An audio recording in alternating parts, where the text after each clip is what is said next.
My name is Alyssa Carter. I'm 29 years old. What would you call a father who watches his pregnant daughter collapse outside his house and does nothing? Because I've been asking myself that question ever since the night I almost died on his front steps in Seattle. It was early December, freezing rain, the kind that soaks through your clothes in seconds and makes your bones feel like glass. I remember gripping the railing, my hands shaking so badly I could barely stand.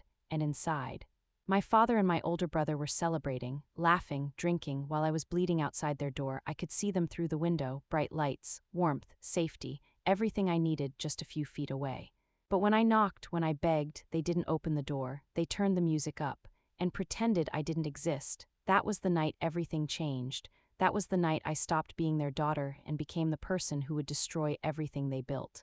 But before I tell you how it all came crashing down, let me take you back, because this didn't start that night. It started years before with small things, quiet things, the kind of wounds no one else sees. Before I continue, I want you to think about something. Have you ever felt invisible in your own family? Like no matter what you did, it was never enough. Yeah, that was my life. I grew up in Bellevue, Washington. My family owned a luxury real estate development company, Carter Developments. My father, Richard Carter, built it from nothing, or at least that's the story he loved to tell. In reality, he built it with my mother. But after she passed when I was 15, her name slowly disappeared from everything. And so did I. My brother, Jason, was the golden child, 2 years older, loud, confident. The kind of guy people listened to, even when he had no idea what he was talking about. Me, I was the quiet one, the one who stayed up all night working on design plans, the one who actually understood the business. But in our house that didn't matter because I wasn't a son. I remember sitting at the conference table during company meetings. Same seat, always near the edge like I was temporary. Jason would talk over me, my father would ignore me.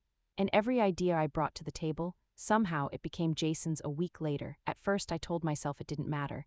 Family is family, I used to say. His win is my win. God, I was so naive. 3 years ago I designed a waterfront project in downtown Seattle.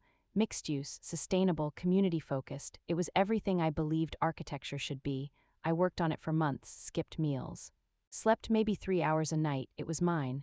The night before the presentation, Jason walked into my office, leaned against the door, and smiled like he already owned it. "Dad wants me to lead the pitch tomorrow," he said. I laughed. I actually thought he was joking. "You don't even know the design," I said. He shrugged. "Clients trust me more." And just like that, it was gone. The next day, he stood in front of investors and presented my work like it came from his mind. And my father, he sat there, proud, didn't say a word, didn't correct it, didn't even look at me. That project won awards 6 months later. Jason's name was everywhere, mine nowhere. That was the moment something inside me shifted. Not loudly, not dramatically, just quietly. I stopped arguing, stopped correcting them, stopped expecting anything. Because I finally understood something. I was never going to be seen in that family, so I made a decision. If they wouldn't see me, I would build something they couldn't ignore, something so big, so undeniable that when the truth came out, it wouldn't just hurt them, it would ruin them. That's when A. Hayes was born, a name no one could trace. A name that didn't belong to the Carter family, a name that started showing up in places my father desperately wanted access to, high-level projects, private contracts, exclusive development deals. And slowly, very slowly, I started building a life outside of them. A life where my ideas weren't stolen, where my voice actually mattered, where people respected me without even knowing who I really was. But here's the thing I didn't expect: success doesn't erase pain, because while I was building that secret life, my real life was falling apart. My husband, Daniel, he was the only person who ever truly saw me. He didn't care about money, didn't care about status, he just loved me, and for the first time I felt like I mattered. Then one night, everything changed. A drunk driver ran a red light, and just like that, he was gone, no warning. No goodbye, just gone. I found out 2 weeks later that I was pregnant, and suddenly I was alone, grieving, pregnant, still working for a family that treated me like I didn't exist, and pretending I was okay, but I wasn't. Not even close. By the time winter came, my pregnancy had complications, serious ones, the kind doctors don't say out loud right away, the kind that make you sit in your car afterward staring at nothing. I needed help. Not emotional support, not comfort, just one signature, a financial guarantee for treatment, something so small but it stood between me and losing my baby. And there was only one person who could sign it, my father. So that night in the freezing rain, I drove to his house. Told myself it would take 5 minutes, just go in, ask, leave, no arguments, no emotions, just survive. But the moment I knocked on that door, everything went wrong. And what happened next is something I will never forget. The moment the door opened, I knew I had made a mistake. Jason stood there, drink in his hand, smirk on his face, like I had just interrupted something important. "Well, look who decided to show up," he said, glancing me up and down. "You look terrible." I ignored it. "I need to talk to Dad," I said, my voice already shaking from the cold. He didn't move. "About what?" I pulled the folder from my coat, holding it tighter than I probably should have. "It's medical, it's urgent." That word urgent finally got his attention. He stepped aside just enough for me to see inside, warm lights. Music playing softly, my father sitting at the dining table like nothing in the world could touch him.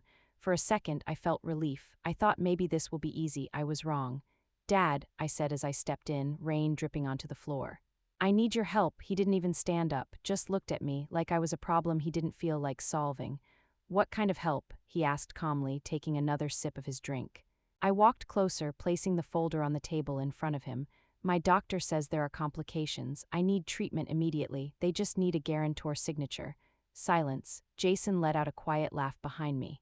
My father flipped through the papers slowly, like he had all the time in the world. "How much?" he asked. I swallowed. "Enough that I can't cover it alone right now." He closed the folder, pushed it back toward me. "No," just like that. No hesitation, no concern, just no. I blinked, thinking I misheard him. "What?" "I'm not signing that," he said. "You made your choices, you deal with the consequences." My chest tightened. "It's not about me," I said quickly. "It's about the baby," Jason scoffed. "The baby?" he said. "You mean the one you decided to have after marrying that nobody?" Something inside me snapped a little. "Daniel wasn't a nobody," I said, my voice sharper now. "He was a mechanic," Jason shot back. "You really lowered the family standards with that one." "He was a good man," I said. "Was," my father corrected coldly. That word hit harder than anything. Was, like his life, meant nothing now. Like my pain was an inconvenience. I felt another sharp cramp in my stomach, stronger this time. I grabbed the edge of the table. "Please," I whispered. "I'm not asking for money, just a signature." My father stood up slowly. For a second, I thought maybe he was going to help, but instead he walked past me toward the door. "You're getting water all over the floor," he said. "Take this outside." I froze. "Outside," I repeated. Jason opened the door wide, cold air rushing in. "You heard him," he said. "If you're going to act dramatic, do it out there." "I'm not being dramatic," I said, my voice breaking. "I'm in pain." Jason stepped closer. Lowered his voice. "Then maybe you should have thought about that before you showed up uninvited." And then he pushed me, not hard enough to knock me down completely, but enough that I stumbled backward onto the porch. The folder slipped from my hands, papers scattered across the wet ground. "Wait," I tried to say, but the door slammed shut, locked just like that. I stood there, stunned, rain hitting my face, cold biting into my skin. I knocked again. Harder this time. "Dad, please." No answer. Through the glass, I could see them. Jason picked up his drink again. My father sat back down, like nothing had happened, like I wasn't standing outside begging. Another wave of pain hit me, stronger. I doubled over, gripping my stomach. "Please," I whispered, sliding down against the wall. Then I felt it. Warm, wrong. I looked down, and my heart stopped. Blood. At that moment, everything became quiet, not outside, not the storm. Just inside me, like my body was shutting down piece by piece. I knocked again, weaker this time. "I'm bleeding," but they didn't come, didn't even look. I don't know how long I stayed there. Minutes, an hour. Time didn't make sense anymore. The cold seeped into my bones, my clothes were soaked, my hands numb. I tried to stay awake, tried to focus on breathing, on the baby. "Please move," I whispered, pressing my hand against my stomach. But there was nothing, no movement, no reassurance, just fear, pure, overwhelming fear. "Before I continue, I want you to really think about this. What would you do if the only people who could save you chose not to?" Because in that moment, I truly believed I was going to die there on my father's doorstep. Alone, and then headlights cut through the rain. At first, I thought I was imagining it, but then I heard a car door slam, footsteps, fast, urgent. "Hey, there's someone here," a voice, real, close, and then another voice, deeper, familiar. "Alyssa." My vision blurred, but I forced my eyes open. A figure rushed toward me, kneeling down, lifting my face gently. And when I finally focused, my heart skipped. It was him, the one person who wasn't supposed to be there, the one person who knew me but didn't know me. "Stay with me," he said urgently. "You're freezing." Strong arms wrapped around me. Lifting me off the ground, I tried to speak. "The baby," I whispered. "We're getting you to a hospital," he said. "Right now." Behind him, the front door suddenly opened. My father stood there. For the first time that night, he looked shocked. "What's going on?" he demanded. The man holding me turned slowly, and the look in his eyes, I had never seen anything like it. Cold, furious, controlled. "What's going on?" he repeated quietly. I just found your daughter bleeding on your front porch. Silence. My father didn't answer, didn't even try. This is a family matter, he said finally. The man's grip on me tightened. No, he said. This is neglect. He carried me to the car without another word. Rain hitting us both, door opening, warmth inside, safety. As he laid me down carefully, he looked at me again, and this time there was something else in his eyes, recognition. Confusion and something deeper. You're not just Alyssa Carter, he said slowly. My heart dropped because I knew exactly what he was realizing, and before I could stop it, darkness pulled me under. The last thing I heard, his voice, low. Certain you're A. Hayes, aren't you? When I woke up, the first thing I heard was a steady beeping sound. Slow, rhythmic, alive. I didn't open my eyes right away. I was scared to, because if I did and everything was gone, I don't think I could have handled it. But then I felt it. A faint movement, small, weak, but there, my baby, a breath I didn't realize I was holding finally escaped my chest. I opened my eyes, bright hospital lights, white walls, and someone sitting beside me, him, Ethan Cole. CEO of one of the largest private development firms on the West Coast. The same man I'd been working with for over a year, under a name that wasn't mine. Alyssa, he said softly, noticing I was awake. His voice wasn't sharp like before, it was careful, relieved. You're in the hospital, he added. You're safe. My throat felt dry. The baby, I whispered. He nodded immediately. Stable, he said. Both of you are. I closed my eyes again just for a second. That word, stable, it felt like everything. A doctor walked in a moment later, checking monitors, asking questions, explaining things I could barely process. Blood loss. Stress complications, high-risk condition. Words that should have terrified me, but all I could focus on was one thing: we survived. After the doctor left, silence filled the room, heavy, not uncomfortable, just real. Ethan leaned forward slightly, resting his elbows on his knees. I need to ask you something, he said. I already knew what it was, I could feel it. You're A. Hayes, he continued, aren't you? There it was, no point denying it now. Not after everything, not after he saw me there like that. I swallowed, then nodded. Yes. He let out a slow breath, not angry, not shocked, more like everything finally made sense. I've been working with you for over a year, he said, and I had no idea. I needed it that way, I said quietly. Why? I looked down at my hands, at my last name, at my family, because if they knew, they would have taken it from me. That was the truth. Simple, ugly, real. Ethan studied me for a long moment, then he leaned back in his chair. Everything you submitted, he said slowly, every design, every concept, it was yours. Yes, all of it, yes. Another pause. Then something shifted in his expression. Not doubt, not suspicion, respect. You're the most talented architect I've ever worked with, he said, and for the first time in a long time I believed someone meant it, but then reality hit, hard.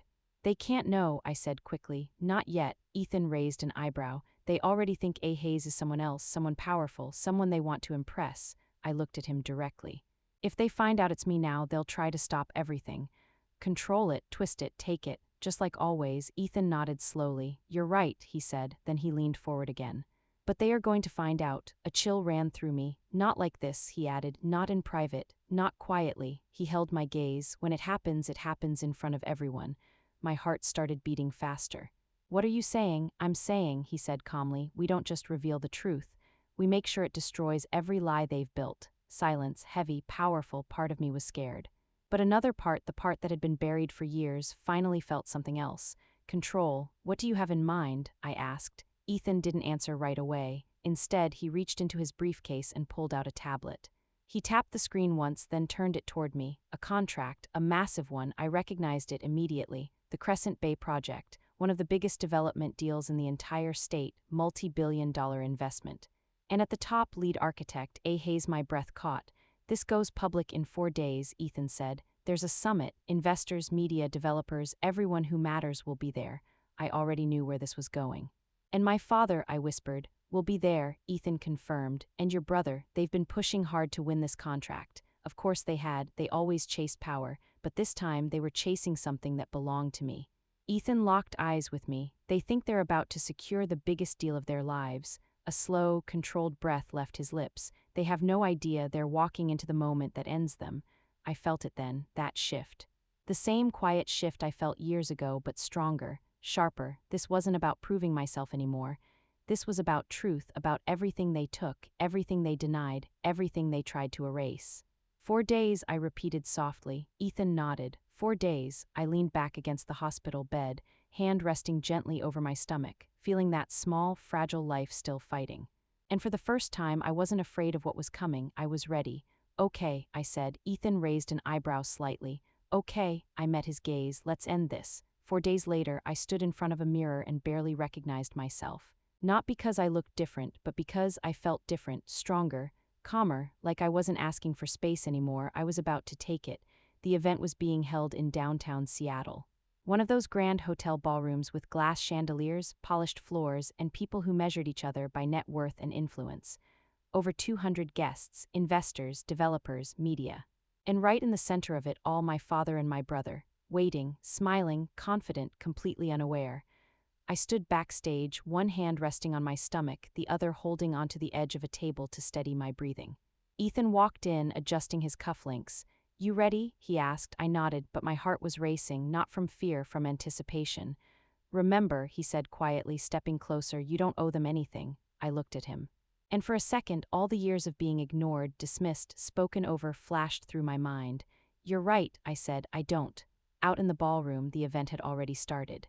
A woman from the city council was speaking, welcoming everyone, building up the excitement around the Crescent Bay project. I could hear the applause, the energy, the expectation. They had no idea what was coming. Ethan turned toward the stage. "It's time." The lights dimmed slightly as he walked out. The room immediately shifted. He had that effect. Calm, controlled, powerful. "Good evening," he began, his voice carrying effortlessly across the hall. "It's an honor to have so many visionaries in one room." Polite laughter, nods, people leaning in. "This project," he continued, "represents the future of this city. Innovation, sustainability, and bold thinking." I stepped closer to the curtain just enough to see, and there they were, my father, Richard Carter, sitting at one of the front tables, posture perfect, confidence unshaken.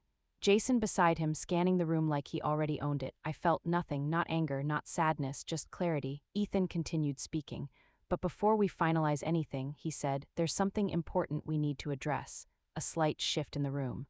Curiosity, attention sharpening. "For the past year," he went on, "this project has been designed by someone working under a private identity." Now people were fully listening. "You know the name," he said. "A. Hayes," whispers started. I saw Jason lean toward my father. They were intrigued, interested, probably already thinking about how to connect with this mysterious architect. Ethan paused just long enough, then said, "For 12 months, this individual has delivered designs that have redefined what's possible." Screens around the room lit up. My work, every detail, every concept, displayed in full scale. Gasps spread through the crowd. People leaned forward. Phones came out. My father nodded, slightly impressed. Jason smirked. Like he was already planning how to claim proximity to it. Ethan's voice cut through the room again. "But what makes this story different?" He paused. "And what makes tonight important?" Silence, complete silence. "Is that the person behind A. Hayes is here." The room shifted instantly. People turning, looking around, trying to figure it out. My father straightened. Jason's expression sharpened. Ethan turned toward the side of the stage, toward me, and extended his hand. "Ladies and gentlemen," my heart pounded, but my steps were steady. "Please welcome the lead architect of the Crescent Bay project." I walked out. Lights hit me. The room froze. Alyssa Carter. It was like time stopped. No sound, no movement, just shock, pure undeniable shock. I saw it happen in real time, recognition, confusion, disbelief. My father's face went pale. Jason's smile disappeared completely. I didn't look away, not this time. I walked straight to the stage, every step deliberate, every second earned. Cameras started flashing. Whispers turned into noise. "Alyssa, that's his daughter." "No way." I reached the podium, adjusted the mic slightly, took a breath. "My name is Alyssa Carter," I said clearly, "and I am A. Hayes." The room exploded, voices, questions, shock rippling through every table. My father stood up abruptly. "This is a mistake," he said loudly. "There's no way." Ethan stepped in smoothly. "It's not a mistake," he said calmly, and with that the screens changed, contracts, files, design timestamps. Every submission tied directly to me, verified, documented, unquestionable. Jason stood up now too. "This is fabricated," he snapped. "She doesn't have the experience." I looked straight at him. "Then explain the designs," I said. Silence. He couldn't, none of them could, because for once the truth was louder than them, but we weren't done, not even close. Ethan glanced toward the tech team and gave a small nod. The screens went dark for half a second. Then a video started playing. Rain, a porch, a figure collapsing me. A wave of confusion moved through the crowd, then the angle shifted, the window, inside my father, my brother, laughing, drinking, watching, doing nothing. The room went dead silent. You could feel it. That moment when people stop breathing, when everything clicks, when truth becomes undeniable. Someone in the crowd whispered, "Oh my God," another voice, "They left her there." My father staggered back slightly. "That's out of context," he started. "It's not," a voice called out. A doctor stepped forward from one of the tables. "She was brought in with severe blood loss," he said. "Another hour and she wouldn't have made it." The weight of that landed hard. You could see it in every face: disgust, shock, anger. Security started moving quietly through the room, not aggressively, but present, watching. My father looked at me, for the first time, not with control, not with authority, but with something else: fear. "Alyssa," he said, softer now, "we can talk about this." I shook my head. "No," I said, "you had your chance. Jason tried one last time. You're blowing this out of proportion." I cut him off. "I was bleeding on your doorstep." Silence. "I asked for help." Another pause. "You laughed." That was it. Nothing else needed to be said. Ethan stepped forward again. "Effective immediately," he announced. "Carter Developments is removed from all consideration for this project." A ripple moved through the room. "But more than that," he continued, "any organization that chooses to partner with them moving forward will no longer work with us." That was the real hit. You could see people checking their phones, whispering urgently. Distances being created in real time, my father's empire cracking right there in front of everyone. A reporter raised their hand.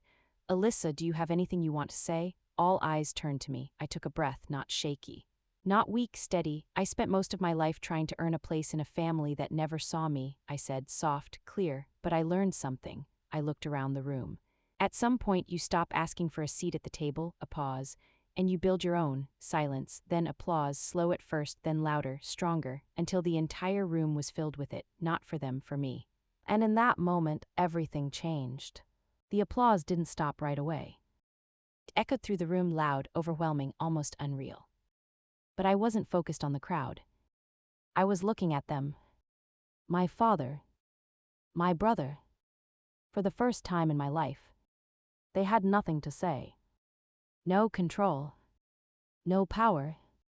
No narrative to twist. Just consequences. Security approached quietly, asking them to step away from the main floor, not aggressively, just enough to make it clear. Their time was over. And as they walked out, no one followed. No one defended them. No one cared. That's the thing about power built on lies. It disappears the moment truth shows up. The rest of the night felt like a blur. People I had never met before came up to me.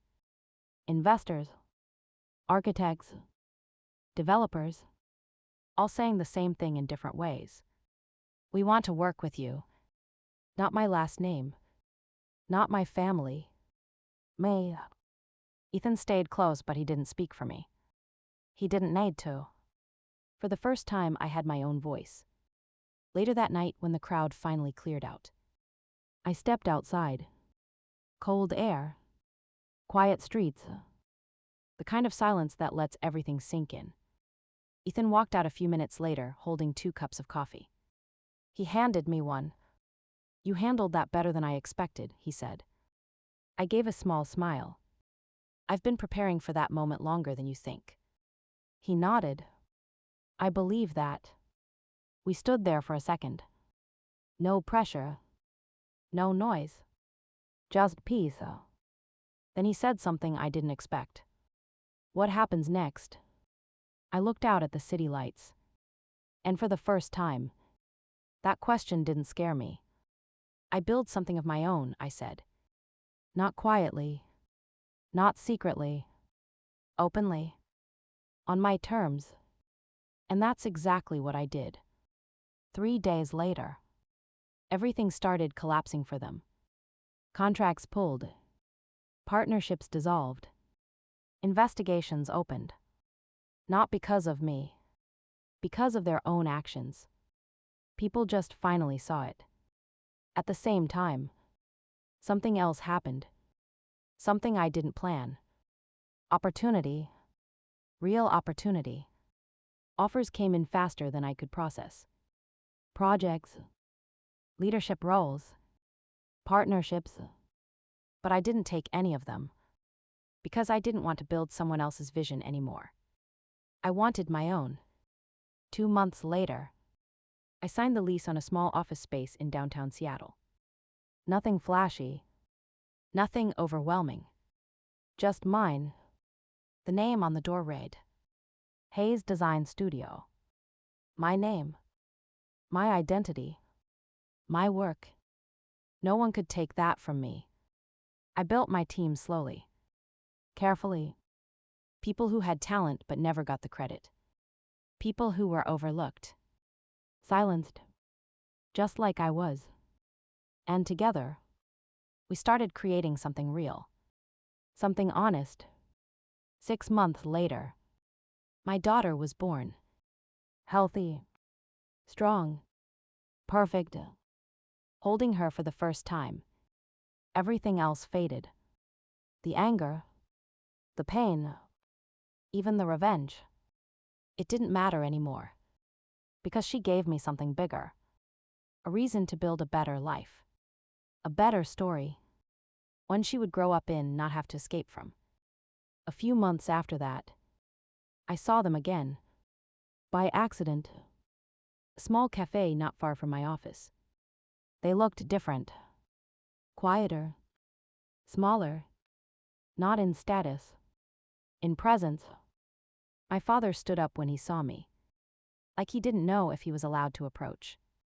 Jason didn't even look up at first. That alone told me everything. "Can we talk?" my father asked. I paused. Not because I didn't know the answer, but because I finally had the power to choose. And that felt new. "We can talk," I said calmly. "But nothing changes." He nodded quickly. "I understand." And for once, I think he actually did. We talked for a few minutes. Nothing dramatic. No big emotional apology.